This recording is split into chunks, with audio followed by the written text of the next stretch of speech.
Assalamualaikum warahmatullahi wabarakatuh. Bismillahirrahmanirrahim.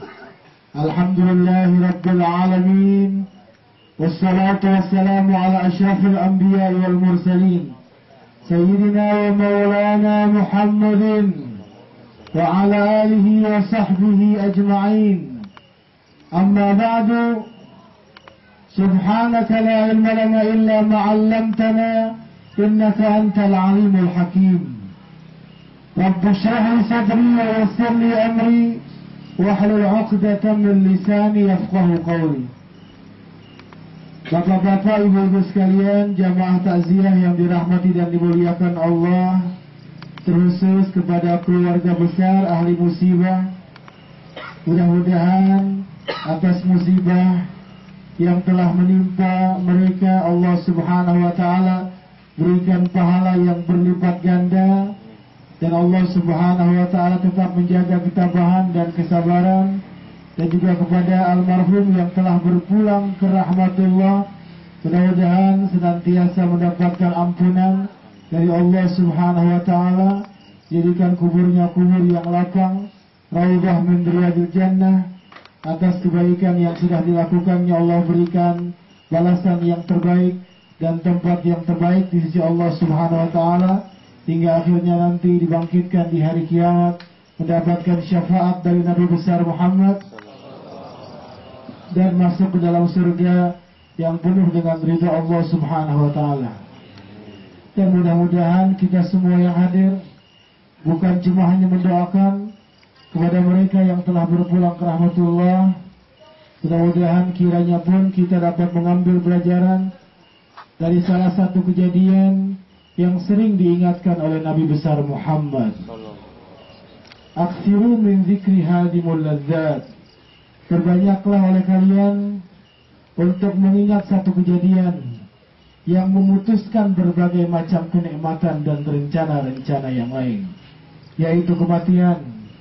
Bahkan bapak-bapak, ibu-ibu sekalian, jamaah takziah yang dirahmati Allah, sahabat Nabi yang bernama Utsman bin Affan, diriwayatkan dari teman-temannya bahwa ia sering menangis ketika melewati kubur, tetapi jarang terlihat menangis ketika mendengar kabar surga atau neraka dari Nabi besar Muhammad SAW.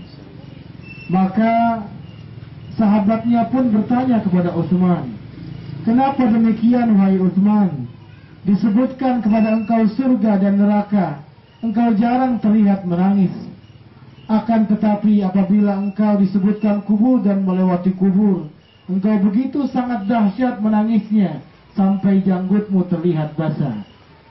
Maka bapak-bapak, ibu-ibu sekalian, sahabat Utsman ibn Affan yang salah satu di antara 10 sahabat Nabi besar Muhammad Sallallahu Alaihi Wasallam yang ketika masih hidup sudah dijamin dan dijanjikan surga oleh Nabi besar Muhammad Sallallahu Alaihi Wasallam, yang ketika masih hidup saja Nabi Muhammad mengatakan bahwa ketahuilah Utsman seorang yang malaikat malu dengan keberadaan Utsman di muka buminya Allah Subhanahu Wa Taala. Kenapa demikian?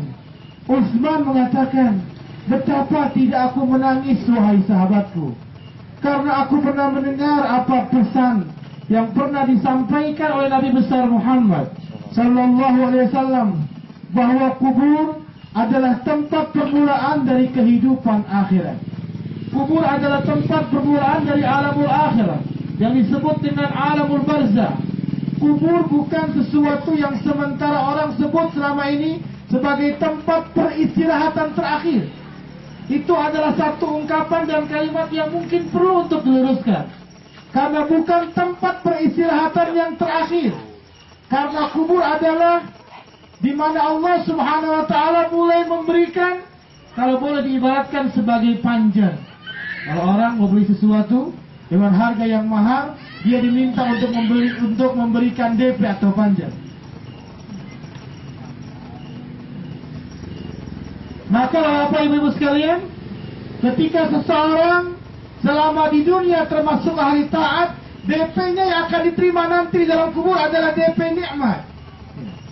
Ketika seseorang selama hidupnya dia banyak melakukan perbuatan maksiat dan lupa bertaubat kepada Allah Subhanahu wa taala, maka DP akan diterimanya saat di kubur nanti adalah azab Allah Subhanahu wa taala. Utsman mengatakan, kalau aku masuk ke dalam neraka, masih ada orang yang nemenin aku ketika diazab. Tapi ketika aku dikubur, aku sendiri dan tidak ada yang menemani aku, kata sahabat Utsman bin Affan. Maka bapak-bapak, ibu-ibu sekalian, jamaah takziah yang dirahmati Allah, pada kesempatan malam hari ini kita akan membicarakan sesuatu hal yang sangat penting. Bukan hanya sesuatu yang akan menjadikan sebab ampunan dosa untuk mereka yang telah berpulang ke rahmatullah, tapi sesuatu yang akan dapat menyelamatkan iman kita, yang akan dapat menyelamatkan ketika kita ada di kubur, yang akan dapat menyelamatkan ketika kita dibangkitkan nanti dan dikumpulkan di padang mahsyar, sehingga Allah selamatkan kita ketika melewati jembatan Sirat. Telah bersabda Nabi besar Muhammad sallallahu alaihi wasallam, wa hal yakubun nas fin nari ala manakhirihim illa hasaida alsinatuhum.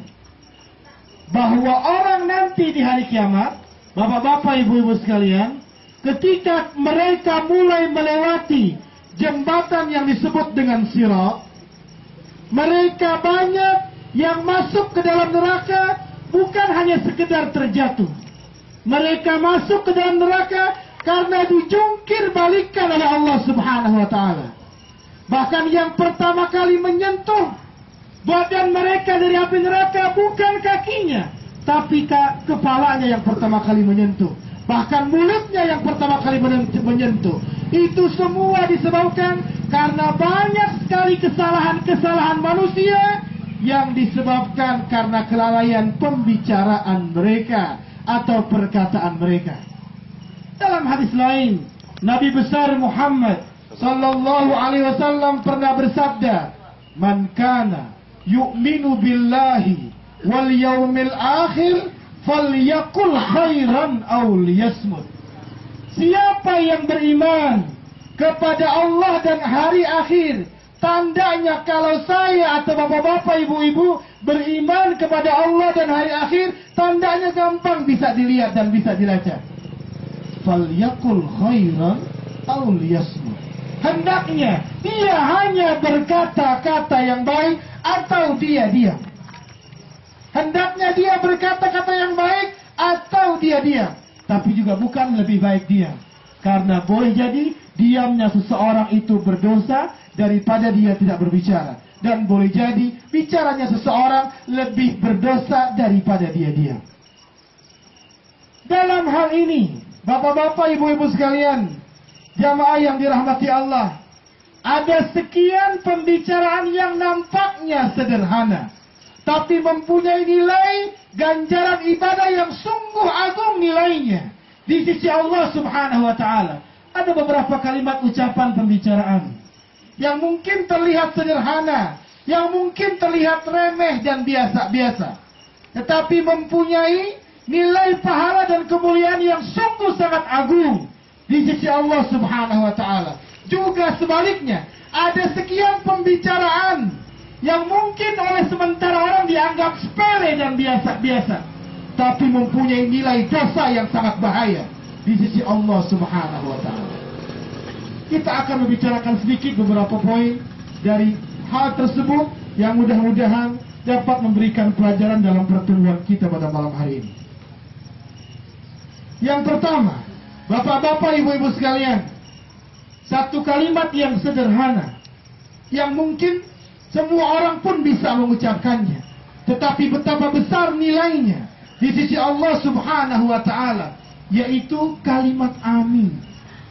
Kalimat amin. Siapa yang kira dengan amin ini, bapak-bapak, ibu sekalian, Allah dapat merontokkan dosa setiap orang yang mengucapkannya dengan cara yang benar. Telah bersabda Nabi besar Muhammad sallallahu alaihi wasallam, "Idza amana al-imam fa'aminu, fa inna man wafaqa ta'minuhul